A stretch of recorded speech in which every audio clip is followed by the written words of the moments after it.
नमस्कार, एक बार फिर से आप सभी का स्वागत है all India news YouTube channel में। दोस्तों, आप सभी के लिए दुनिया भर की तमाम लेटेस्ट खबरें आप सभी तक पहुंचाता हूं। अगर आप इसी तरीके का लेटेस्ट खबर सुनना चाहते हैं तो चैनल को सब्सक्राइब करके बेल आइकन को प्रेस कीजिए और अभी तक इस फेसबुक पेज को लाइक नहीं किए हैं तो फेसबुक पेज को लाइक करके अपने फ्रेंड्स के साथ ज्यादा से ज्यादा शेयर कीजिए। तो चलिए जानते हैं आज के सबसे बड़ी खबर। जी हाँ, दिल्ली में पिछली बार कोरोना के नए मामले 5000 के पार। पिछले 24 घंटे में 5673 नए मरीज सामने आए। जी हाँ, देश की राजधानी दिल्ली में कोरोना कहर बरफा रहा है और यहाँ पिछले कुछ समय से नए मामलों का हर दिन नया रिकॉर्ड बन रहा है। बुधवार को कोरोना के नए मामले का सारा रिकॉर्ड टूट गया है। पहली बार दिल्ली में 5000 से ज्यादा नए मरीज सामने आए। पिछले 24 घंटे में यहाँ 5673 नए मामले सामने आए, जिसके बाद संक्रमितों की कुल संख्या 3,70,014 हो गई है। इसके साथ ही राजधानी में पॉजिटिविटी रेट भी 9.37% हो गई है। यहाँ रिकवरी रेट 90.30% है, जबकि एक्टिव मरीजों की दर 7.93% और मृत्यु दर 1.73% है। जी हाँ, आज के सबसे बड़ी खबर, केंद्रीय मंत्री स्मृति ईरानी हुई कोरोना पॉजिटिव, ट्वीट कर दी जानकारी।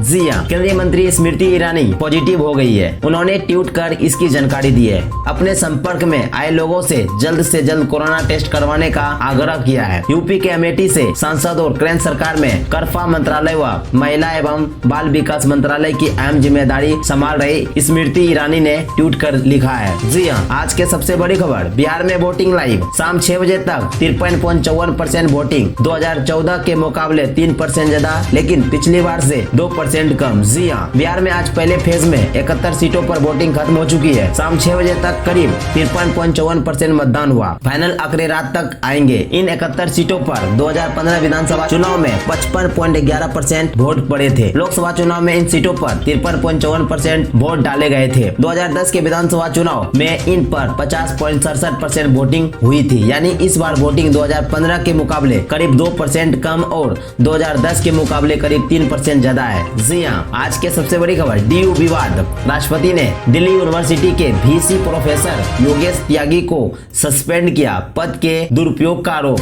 जी हाँ, राष्ट्रपति रामनाथ कोविंद ने दिल्ली यूनिवर्सिटी के वाइस चांसलर प्रोफेसर योगेश त्यागी को तत्काल प्रभाव से सस्पेंड कर दिया है। शिक्षा मंत्रालय ने बुधवार को ये जानकारी दी। योगेश त्यागी पर पद के दुरुपयोग और भ्रष्टाचार के आरोप लगे हैं। राष्ट्रपति ने इसकी जांच के आदेश दिए हैं। त्यागी 10 मार्च 2016 को डीयू के वीसी बनाए गए थे। इनका कार्यकाल अगले साल 15 मार्च को खत्म हो रहा था। राष्ट्रपति के अप्रूवल के बाद वह मंत्रालय जल्द ही वीसी को कारण बताओ नोटिस भेजेगा। प्रोफेसर त्यागी 2 जुलाई को एम्स में भर्ती हुए थे, तब से ही मेडिकल लीव पर थे। इसके बाद सरकार ने 17 जुलाई को प्रोफेसर जोशी को प्रभारी बना दिया था। जी हाँ, आज के सबसे बड़ी खबर, बिहार में राहुल गांधी बोले इस बार रावण की जगह मोदी के पुतले जले, झूठ बोलने में उनका कोई मुकाबला नहीं। जी हाँ, दरभंगा में बुधवार को प्रधानमंत्री मोदी की रैली के 2 घंटे बाद कांग्रेस नेता राहुल गांधी ने पश्चिमी चंपारण में सभा की। उन्होंने कहा कि अब रावण के पुतले की जगह प्रधानमंत्री नरेंद्र मोदी, मुकेश अंबानी और गौतम अडानी के पुतले जलाए जा रहे हैं। हमें झूठ बोलने में मोदी की बराबरी नहीं कर सकते। जी हाँ, आज के सबसे बड़ी खबर, कोरोना देश में स्मृति ईरानी कोरोना पॉजिटिव, संक्रमितों का आंकड़ा 80 लाख के पार, एक्टिव केस 6 लाख से नीचे आ सकते हैं। जी हाँ, केंद्रीय मंत्री स्मृति ईरानी की कोरोना रिपोर्ट पॉजिटिव आई है। उन्होंने ट्विटर पर इसकी जानकारी दी। उन्होंने कहा, घोषणा करते समय शब्दों को ढूंढना मेरे लिए कठिन है, इसलिए यहाँ मैं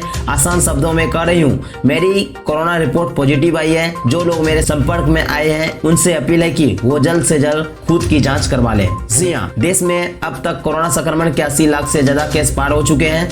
एक्टिव केस भी 6 लाख के 11,000 है, जो 6 लाख से नीचे जा सकते हैं। इससे पहले मंगलवार को 43,034 केस आए थे। 58,428 मरीज ठीक हुए और 517 की मौत हो गई। अब तक 72,57,440 लोग ठीक हो चुके हैं। संक्रमण से अब तक 1,20,061 मरीजों की मौत हो चुकी है। जी हाँ, आज के सबसे बड़ी खबर, बॉलीवुड में ड्रग्स मामला। दीपिका पादुकोण की मैनेजर को एनसीबी ने पूछताछ के लिए बुलाया। उनके घर से ड्रग्स मिली थी। जी हाँ, नारकोटिक्स कंट्रोल ब्यूरो एनसीबी ने दीपिका पादुकोण की मैनेजर करिश्मा प्रकाश को बुधवार को पूछताछ के लिए बुलाया। हालांकि वे पहुंची नहीं। एनसीबी ने करिश्मा के घर मंगलवार को छापा मारा था। वहाँ कुछ मात्रा में हरीश मिली थी। हालांकि इस कार्रवाई के वक्त करिश्मा घर पर नहीं थी, इसलिए एनसीबी ने उनके घर के बाहर समन चिपका दिया। जांच में सामने आया कि करिश्मा ड्रग्स पेडलर से लगातार कांटेक्ट में थी। जी हां, आज के सबसे बड़ी खबर, नई शुरुआत। केरल में 16 सब्जी फलों की न्यूनतम कीमत तय की। ये उत्पादन लागत से 20% ज्यादा।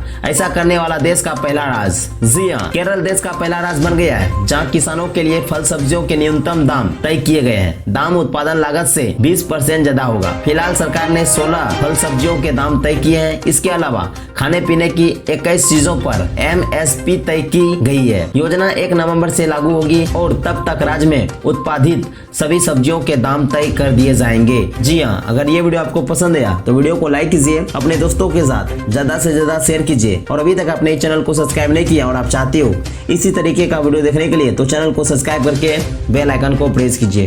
तो मिलते हैं नेक्स्ट वीडियो में, तब तक के लिए जय हिंद, जय भारत।